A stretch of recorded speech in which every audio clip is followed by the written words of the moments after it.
In the autumn of 1898, a 12-year-old boy in California opened a thick volume in his grandfather's library and read about an old general who had taken back North Africa, recaptured Rome itself, and then been recalled, stripped of rank, blinded, and reduced in his last years to begging for coins on the steps of a city gate. The boy did not cry over the page. He closed the book carefully and went out into the yard where his pony was waiting. According to a recollection his sister Anne wrote down many years later, he did not speak for the rest of the afternoon. His name was George Smith Patton. The general he had read about was Belisarius, Justinian's commander in the 6th century, the man who took back North Africa, Sicily, and Italy for Constantinople in under a decade, and who, in the version of the story the boy was reading, ended his life as a blind beggar at the gate of the city he had defended. The story was a medieval invention. The boy did not know that yet. He would learn it later. By then it would not matter. He had already decided which version was the truer one. 47 years afterward, on the morning of October 7th, 1945, the same man, now a lieutenant general of the United States Army, 60 years old, with the Third Army's standard about to be folded for the last time under his command, stood in a courtyard in Bad Tölz and did not speak either. The order was already written. Eisenhower had signed it 10 days before. The cause given in the press was insubordination over denazification policy. The cause, in the older sense, was the same as Belisarius's. He had become inconvenient. Patton handed over the army to General Lucien Truscott. Truscott would later write that the ceremony took less than 7 minutes. There was no speech. Patton walked to his staff car. He looked once at the flag and once at the men he was no longer entitled to address. Then he got in. The car drove away. The Third Army, which he had carried through 12 months of catastrophe and unprecedented advance, became somebody else's. About Belisarius, the documented record is uneven, but the spine of it survives. He was born around the turn of the 6th century. The exact year is disputed. Procopius gives us a portrait, but not a birth date, in a small town in what the Byzantine sources call Germania, in the rough country of what is now southwestern Bulgaria. He came to Constantinople young. He attached himself to the household of the future Emperor Justinian. By the time he was 30, he had been given the Eastern Command. By 35, he had crushed the Vandal kingdom of North Africa in a single 9-month campaign. By 40, he had retaken Rome itself for the empire, marching through the same gates that Alaric had broken open 126 years earlier. He fought for Justinian for 30 more years. He saved the throne during the Nika riots. He saved the city against the Kutrigurs in his old age with a scratch force of farmers and veterans. He served. He refused crowns when they were offered. He refused independent kingdoms. He remained loyal. And in the spring of 562, accused of conspiracy by men who had never held a sword, he was placed under house arrest and stripped of his command. What happened after that is where the historical record fractures. I will return to that fracture. It is the heart of the story. Patton, in October 1945, was 60 years old. He had led the Third Army across France in a series of advances that European staffs had thought impossible, and that German staffs would later describe as the most dangerous American movement of the war. He had broken the siege at Bastogne. He had crossed the Rhine ahead of his own supply trains. He had captured more square miles of Reich territory than any single Allied commander. He was now, as of 1 week earlier, the commander of an organization called the 15th Army, which existed largely on paper and was tasked with writing a multi-volume history of the campaigns that had just ended. The 15th Army had no tanks. It had no front. It had a library. Eisenhower had not stripped him of his rank. He had done something subtler and by Patton's own measure, worse. He had moved him sideways into a job designed to keep him quiet, occupied, and in uniform until the right moment came to retire him. Patton had written about Belisarius before. The reference is in a letter to his wife, Beatrice, dated sometime in the late autumn of 1944. The exact day is hard to read in the original. Patton's hand slants more steeply when he is tired, and that month he was tired. The relevant passage is short. He had been reading, between briefings, a book about the generals of Justinian's reign. He wrote to Beatrice, in essence, that the trouble with great soldiers in peacetime is that the men who never had to face an enemy in the field do not understand that an enemy in the field is the only honest opponent a soldier ever meets. He mentioned Belisarius by name. He did not elaborate. The letter then moves on to the question of fuel for the next Saar offensive. The juxtaposition is striking only if you know the rest. In November of 44, Patton had not yet been removed from anything. He had not even been seriously rebuked. He was, by every external measure, at the height of his career. And he was already, in private, thinking about the general who had been recalled from the field by men who had never fought.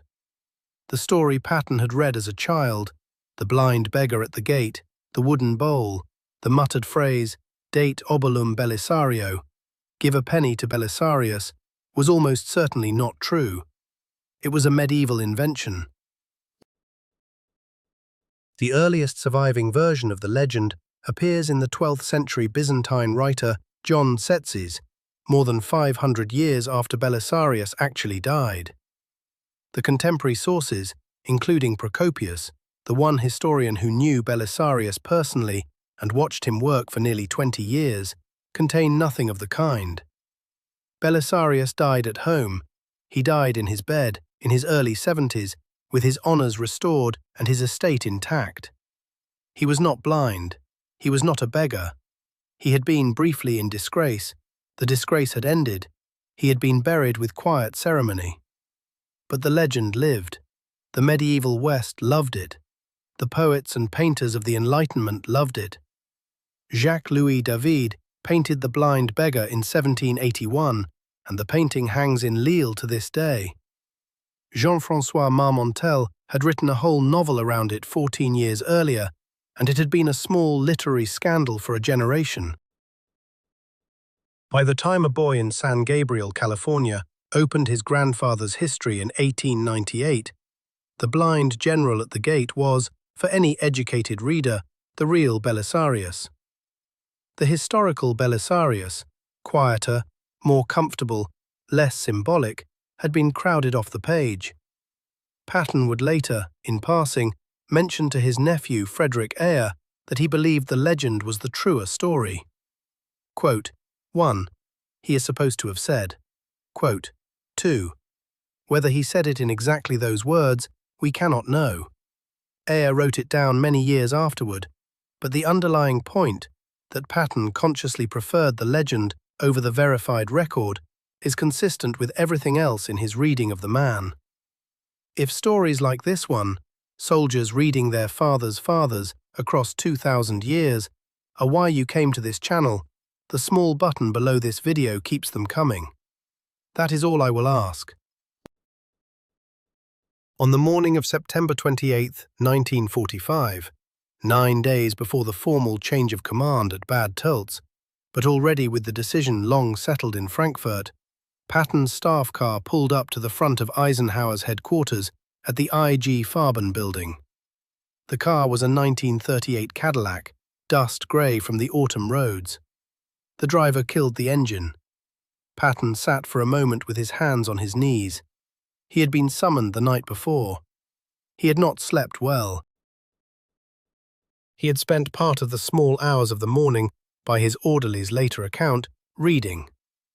A staff colonel was waiting at the top of the steps. The colonel had the look of a man who has been told to be polite to someone he no longer has any reason to be polite to. Patton noticed. He climbed the steps. He did not speak. The colonel opened the door. Patton walked through. What was said inside that room between the supreme commander and the general who had carried him across the Reich is what this story is about. The office was on the second floor. The Farben building had been designed to project corporate calm, and even under occupation, it kept that quality. Heavy doors, polished floors, the smell of cold marble. Eisenhower was standing at the window when Patton came in. He did not turn for a moment. When he did turn, he gestured to a chair, and Patton sat down. What was said over the next 35 minutes has been reconstructed from 3 independent sources: Eisenhower's later notes, the recollection of his aide, K. Summersby, and a fragmentary entry in Patton's own diary written that same evening. And the 3 do not agree on every line. The core, however, is consistent. Eisenhower told Patton that the press conference at Bad Tölz on September 22nd had created a political problem that could no longer be contained. Patton told Eisenhower that the press conference had said nothing he had not already said to Eisenhower in private, in writing, for the past 6 months. Eisenhower acknowledged this. Patton acknowledged that the acknowledgement did not change the outcome. The conversation, by Summersby's account, ended without raised voices. Patton stood. He saluted. He left.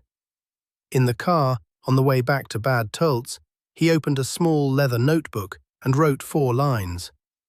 The notebook survives. The lines are in his handwriting, faster and more pressed than usual. Translated out of his abbreviations, they read, "I told him what I have told him before. He told me what I knew he would say. The decision was already made. The matter now is what to do with the years remaining to me." That was September 28th. The change of command at Bad Tölz was 9 days later. Truscott took the army. Patton took the 15th and its library. I have read these 4 lines several times over the years. What strikes me, on every reading, is the precision of the last clause. He did not write, "the rest of my life." He wrote, "the years remaining to me." It is the phrasing of a man who has already begun to measure himself against the men he had been studying since boyhood. Men whose careers ended not with retirement, but with a sudden and external blade. The press conference itself deserves a closer look, because everything that followed turned on it.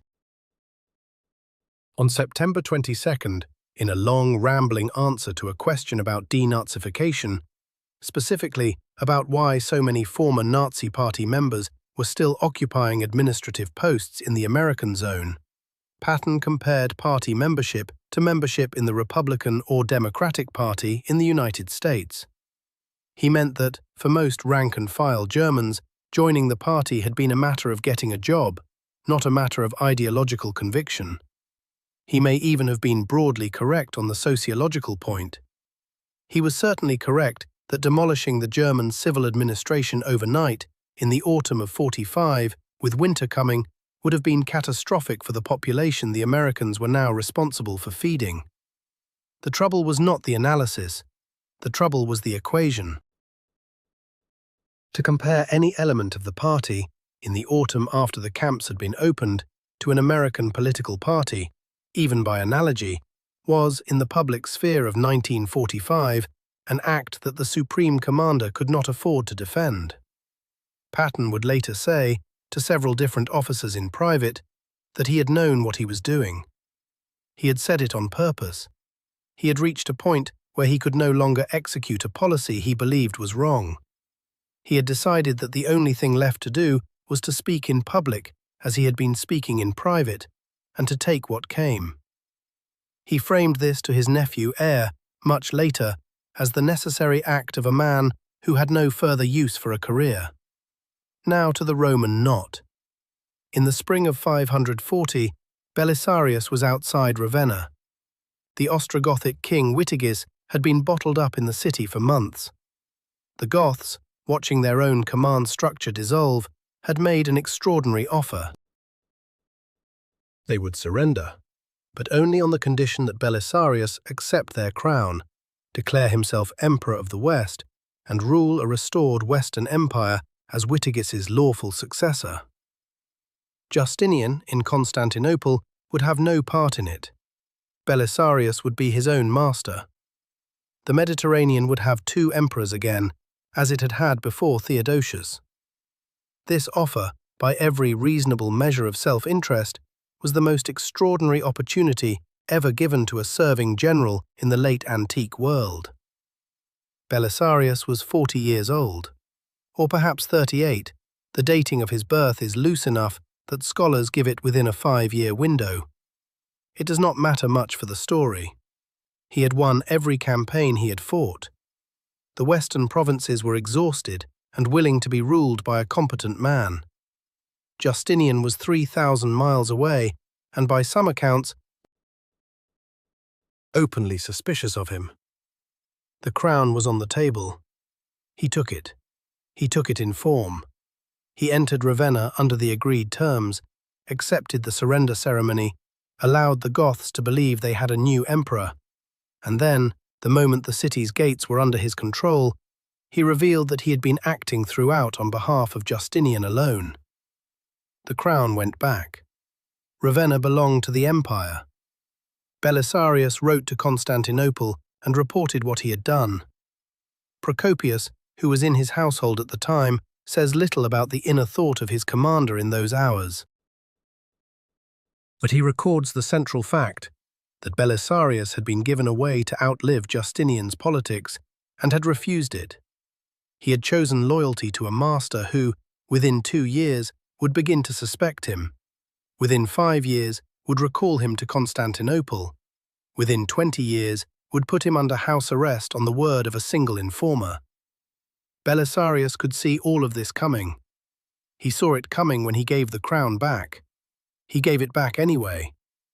The handwriting on this particular section of the wars is, by the way, where Procopius's voice tightens noticeably.